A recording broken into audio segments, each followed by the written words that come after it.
자, 우리 하나님 말씀은 누가복음 10장입니다. 10장 38절부터 42절까지 한번 말씀을 보시겠습니다.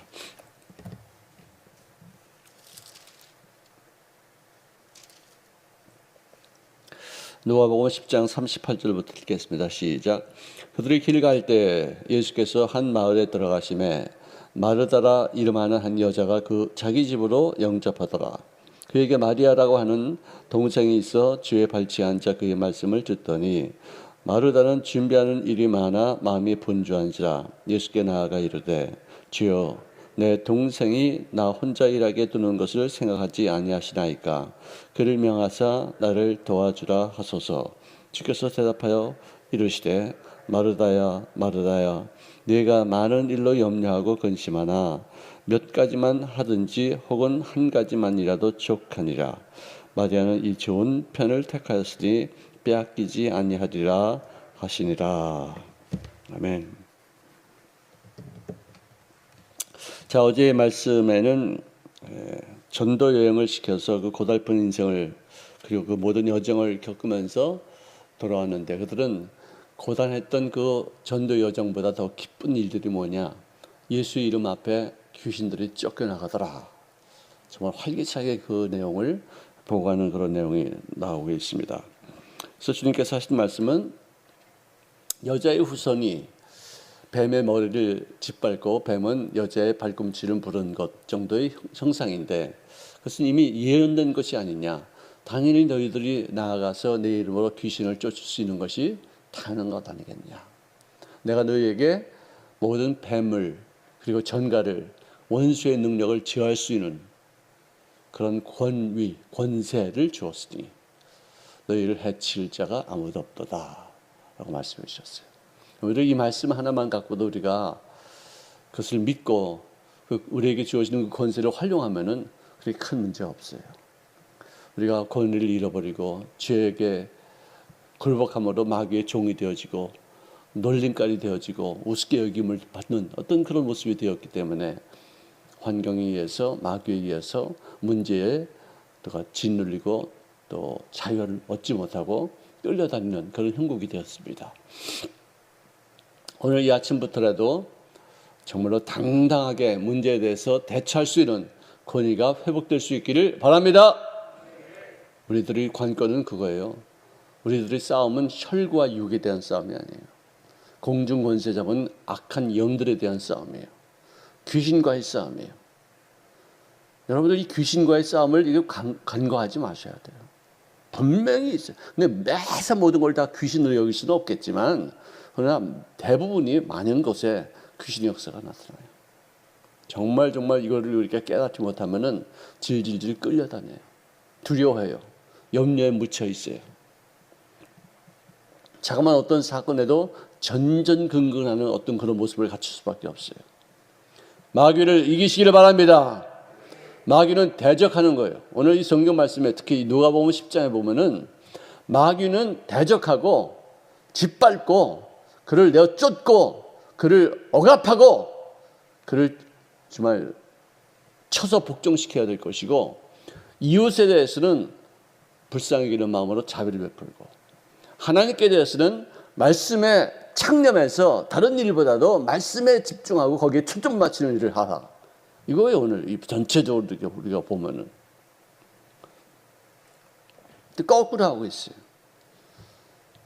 마귀한테는 설설설 기고 이웃은 불쌍히 여기는커녕 정죄하고 판단하고 심판하고 손가락질하고 욕하고 하나님께 대해서는 집중하지 못하고 여기저기 분주하게 봉사한다 어쩐다 하지만 말씀이 없는 봉사는 방향이 정해지지 않아요.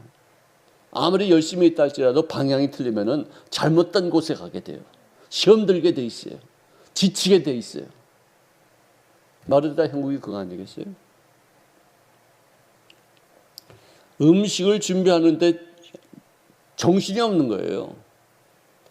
그래서 제가 항상 우리 순복음 도봉교회 왔을 때 제일 처음 한 것은 주인은 나에게 신방은 나에게 주회장에게 대접하는 것으로 복받는 것이 아니라 말씀을 잘 들어서 그 말씀이 내가 다음에 신방 올 때 어떤 열매를 맺는 것인가, 맺는 것인가를 나에게 보고해 주므로 복을 확인할 수 있는 것이에요. 주의 종들 밥 잘 먹여줘서 복 받는 게 아니에요. 물론 그것도 있어요. 있지만 거기에 정신 쓰는 바람에 무슨 말씀을 전했는지도 모르고 하나님과의 어떤 교제가 이루어지지 않는 그런 봉사가 됐을 때겠네요. 여러분들, 제가 어느 집에 신방하면 목사님 지난번 3년 전에 우리 집에 신방 왔을 때 이 말씀을 주셨습니다. 이 말씀을 잊지 않고서 내가 매 순간마다 이 말씀을 지키려고 이 말씀이 내 생활 속에 이루어지게 해서 애써서 이렇게 복을 받았습니다. 그런 얘기할 때가 나를 최고로 대접하는 거예요. 어느 집은요, 제가 설교하는데 이 소리가 들려요. 뭐예요 그게? 압력솥밥 돌아가는 소리예요. 어떤 집은요, 삑 이거 무슨 소리예요 이거? 네? 커피 다 끓였다는 소리예요. 나 짜증나요. 그런 설교하다가 예배드리다가 그런 소리 들리면요. 그거 중요한 거 아니에요. 교회에 가는 모습, 그 집에 신방하는 게 뭐 밥 먹으러 갑니까? 뭐 커피 마시러 갑니까? 말씀 전하러 가는 거예요. 주의 종을 가장 귀하게 대접하는 것은 뭐냐? 말씀을 잘 듣고 그 말씀이 얼마만큼 내 생활 속에 열매를 맺는 것인가를 나에게 보고할 때 그때 최고의 인생의 보람을 느끼는 거예요. 여러분들, 요즘은 신방도 갈 때도 그렇게 많지 않아요. 밖에 나가서 밥 먹어도 돼요. 라면 먹어도 돼요. 전혀 상관치 않아요. 먹여준다고 해서 복 받는 게 아니라니까요. 말씀 듣는 거예요. 말씀.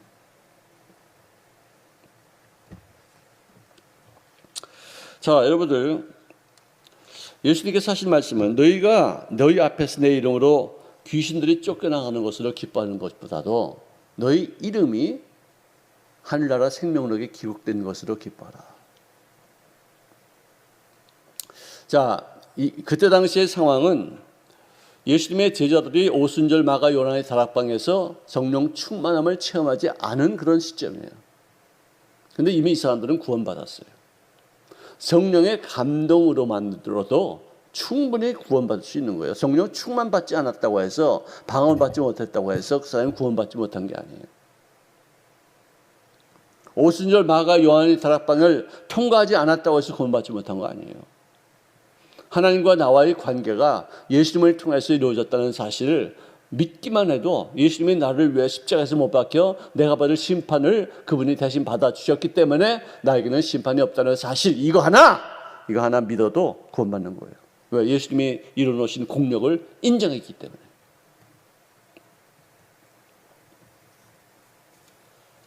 구원에는 다른 요건이 더 이상 필요하지 않아요. 근데 가장 중요한 것은 뭐냐? 구원받고 난 다음에 그 다음에 나머지 여생을 상급을 위해서 일하는 인생, 이게 구원받은 사람들이 해야 될 가장 최고의 어떤 그런 삶의 어떤 행적이 돼야 돼요. 구원받고 나면 끝이야. 교회만 왔다 갔다 해. 천국 가도 상급이 없어. 주류에서 일한 게 아무것도 없어. 공력이 다 불타버리고 없어. 그냥 불타버린 그 가운데서 겨우 턱걸이로 구원받은 인생으로 정도 천국에 들어가는 거예요. 위에서 부르심의 상이 있다 이거예요. 사도 바울은 그를 향해서 쫓아간다는 거예요. 지금까지 한 것이 다 내가 이룬 것이 아니야. 앞으로 더 많은 상급을 위해서 내가 일하는 거야. 내가 왜 죽기까지 이렇게 봉사하겠어? 내가 사도로 부름받아서 몇 번 이렇게 하고 다니면 됐지 뭘. 아니에요. 끝까지.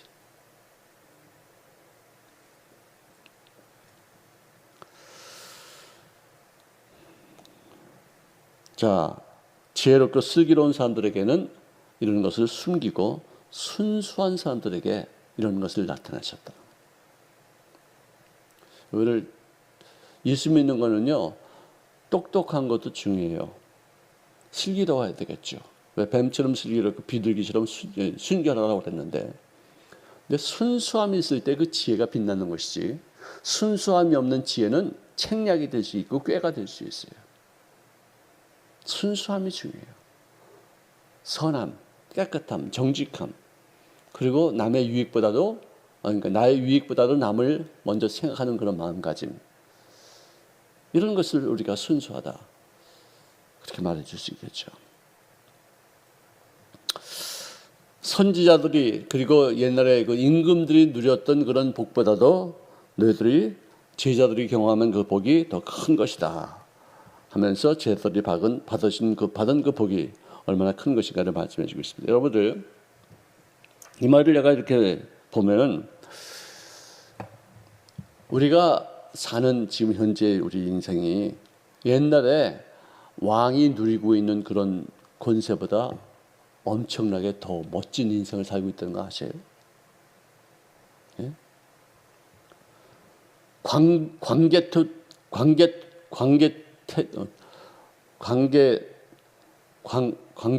대왕, 그죠? 우리 한국에는 대왕이 둘이 있어요. 세종대왕과 광개토대왕. 광개토대왕은 지역을 넓혔어요. 그리고 세종대왕은 많은 학문을 그리고 우리 한글을 우리에게 반포하셨어요. 대단하신 분들이. 근데 우리가 지금 현재 여행하는 걸 보더라도 광개토대왕이 다녔던 그런 그 만주벌판 그것보다도 훨씬 더 많은 곳을 우리가 여행했어요. 비행기도 다 타요. 차도 있어요. 얘네는 겨우 말 타고 다녔었어요. 얼마나 말 타는 게 피곤한지 아세요?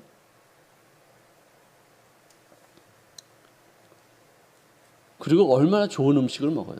전 세계에 있는 모든 음식을 우리가 다 먹어요. 그것도 배달해서 먹어요. 밤이고 낮이고 없어요. 지하철이 어디 있어요? 지하철이. 우리가 옛날에 왕보다도 훨씬 더 많은 것을 누리고 있어요. 그 정도면 이제 알아야 돼. 더 이상 뭐 불평하고 원망할 거 없어요. 그래서 감사하고, 특히 우리 다음 후세대는 우리보다 못 누릴 것 같아요. 코로나 사태 이후로 우리 시대는요 정말 여행도 무지하게 많이 다녔고요, 돈도 잘 썼어요. 진짜 이런 시대가 어디 있어요? 이런 시대. 70년 동안 우리가 진짜 태평세월을 누렸어요. 연금도 다 태워. 우리는요, 우리 다음 세대는 연금 없어요. 그래서 감사해야 돼요. 마귀와 싸움에서 이길 수 있도록 우리 영적인 어떤 그런 분별력을 갖고 영적인 권세를 우리가 놓치지 않는 그 일에만 충성하면 되는 거예요. 거기다 또 우리는 또 천국까지 가. 천국까지. 더 이상 뭘 요구해요, 우리가? 이 땅에 사는 동안에 어떻게 하면 천국 가서 하나님 앞에 더 상급받을 수 있는가? 이거 하나만 우리가 집중하면 돼요.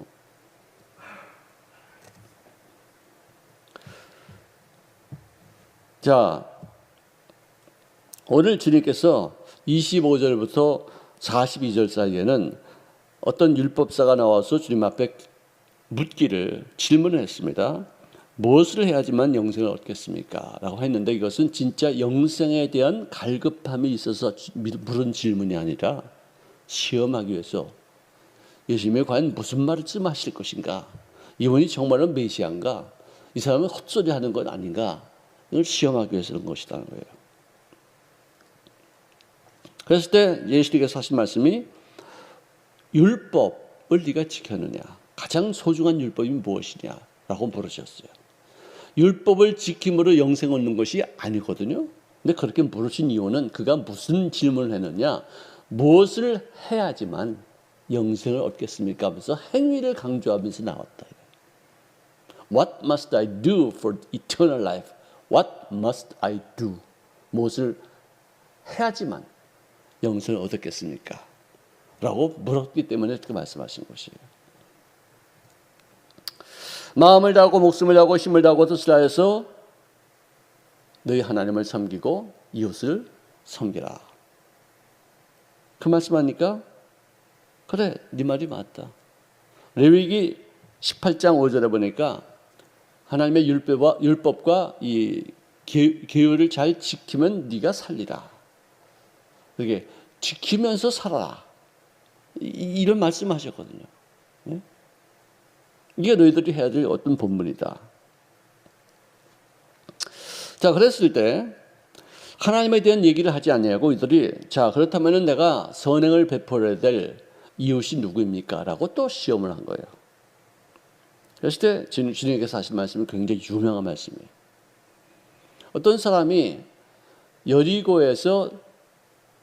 예루살렘에 있다가 여리고로 내려가다가 강도를 만났는데 제사장도 지나가다가 그를 보고서는 스쳐 지나가고 레위인도 보고서는 그냥 아무런 도움도 주지 않고 휙 지나갔어요. 왜? 자기 할 일이 있으니까 그랬겠죠. 빨리 내가 성전에 가서 율법을 가르쳐줘야 되겠다. 또 뭐 제사를 드려야 되겠다.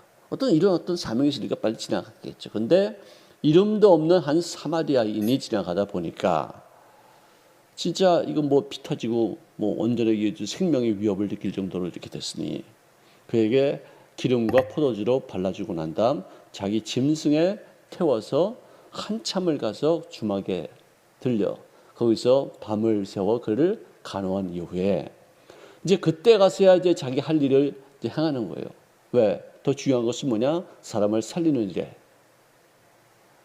최선을 다하는 것이 이것이 중요한 것이다라는 걸 알았기 때문에. 그러고 나서는 자기 할 일을 위해서 떠나야 되는데 그 주막 주인에게 돈을 좀 충분히 주면서 이 사람을 잘 돌봐주고 혹시라도 이 돈 갖고도 돌보는데 돈이 좀 더 든다면 내가 다시 올 때 그 돈을 갚겠노라. 거기서 떠나갔다면은 누가 이 강도받은 자의 이웃이 되겠느냐. 나 같으면 사마리아 사람이요 라고 말했을 텐데 그에게 자비를 베푼 사람입니다 라고 말했어요. 자비를 베푸는 것. 너도 가서 이렇게 자비를 베푸는 이웃이 되어라. 여러분, 자비를 베푸는 사람은요 정죄하지 않습니다. 판단하지 않습니다. 의사는 환자를 판단하지 않아요. 어쩌다가 이런 병에 걸렸냐 이 나쁜 놈아. 너 어디 갔다 왔어? 뭐 하다가 이렇게 걸렸어? 이러지 않아요. 그냥 고쳐줘요. 야, 너 왜 예루살렘에 있지 왜 여리고로 내려가 이 자식아. 성전에 있는 곳에서 왜 세상으로 나가. 그러니까 네가 강도당했지. 이런 형편없는 자식 같은 거예요. 안 그랬어요. 그냥 불쌍히 여겨서 고치는 의사의 마음으로 그를 치료해 줬어요. 교회 안에서는요 의사들이 돼야 돼요. 검사가 되거나 판사가 되면 안 돼요. 밤낮 남의 잘못이나 지적하고 정죄하고 손가락질하고 욕하고 판단하고 우리는 그럴 자격이 없어요. 이미 우리는 그런 자격을 박탈당했어요. 그런 라이센스를, 그런 어떤 면허증을 뺏겼어요. 면허증 없이 어떤 일을 하면은요, 그거는 위법이에요. 예수님이 십자가에서 못 박히시면서 나에게 못 박는 저들을 용서해달라고 했을 때 우리는 남을 정죄하고 판단하고 미워할 수 있는 어떤 자격증, 이 라이센스를 박탈당했어요. 근데 어떻게 감히 교회 안에서 누구를 판단합니까? 무섭지도 않아요? 있을 수 없는 일들을 하더라고 이거예요. 그래서 코로나가 온 거라고 난 생각해요. 교회가 교회답지 않으니까. 정말 무서운 일이에요. 내가 너무나도 코로나를 빙자해서 교회를 탓하려고 하는다. 되게 초점 맞출 수도 있겠죠. 그렇지만 난 예수 믿는 사람으로서는 그렇게밖에 달리 뭐 해석할 게 없어. 정치적으로 뭐 사회적으로 뭐 어떤 세상적으로나 그런 것으로도 다 생각할 수 있겠지만 내가 예수 믿는 사람으로서 이 강대상에서 말할 수 있는 것은 그거 하나밖에 없어요. 거기에 내가 초점을 맞춰야 돼요.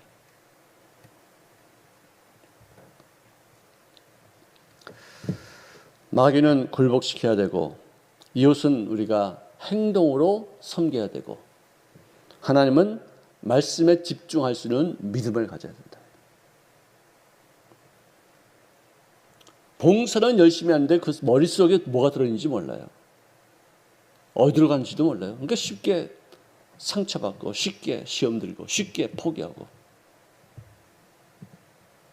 요즘 코로나 시대를 맞이해서 집에들 많이 시간이 있으니까 늘 성경 말씀을 읽고 쓰고 뭐 녹음을 해서 계속 올려요.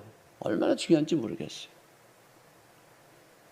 정말 이 말씀에 창념해서 말씀을 많이 읽는 것도 중요하지만 말씀 단 한마디, 그 읽는 그 내용 중에서 한마디라도 내 마음속에 간직할 수 있다면 정말로 가치 있다고 생각이 듭니다. 우리 이 모든 위기를 정말로 슬기롭게 대처나가고 나의 부족했던 점, 나의 연약했던 점, 나의 어리석었던 점들을 다 씻고 새로운 모습을 갖춰 나가시는 좋은 기회가 될 수 있기를 주의 이름으로 축복합니다.